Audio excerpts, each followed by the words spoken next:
Happy birthday Thalapathy വിജയ അണ്ണ. ഞാൻ ചെറിയൊരു ട്രാവലിലായിരുന്നു. ഹൈദരാബാദ് വരെ പോയൊക്കെയായിരുന്നു. ചെറിയൊരു വെഡ്ഡിങ് ഫംഗ്ഷൻ ഉണ്ടായിരുന്നു. പിന്നെ നമ്മളെ ജനനായകൻ്റെ ടീസർ കണ്ടു. അടിപൊളി ലുക്ക് എന്ന് പറഞ്ഞാൽ ഇതൊക്കെയാണ് ലുക്ക്. പിന്നെ എനിക്കിഷ്ടപ്പെട്ട സംഭവം എന്ന് വെച്ചാൽ വാള് പിടിച്ച് കൈക്കോടെ ഇങ്ങനെ രക്തം ഒഴുകുന്ന ഒരു സീക്വൻസ് ഉണ്ട് ആ ടീസറിൽ.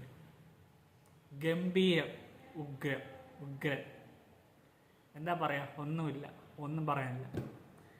പിന്നെ ഞാനും നിങ്ങളെപ്പോലെ ഇങ്ങനെ വാച്ച് ചെയ്യുവാണ് അടുത്ത ഇനി ഏതാണ് വരുന്നത്.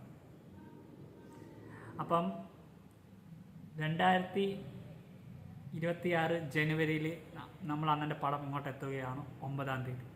ഞാനും നിങ്ങളെപ്പോലെ വാച്ച് ചെയ്യാം. See you. Bye.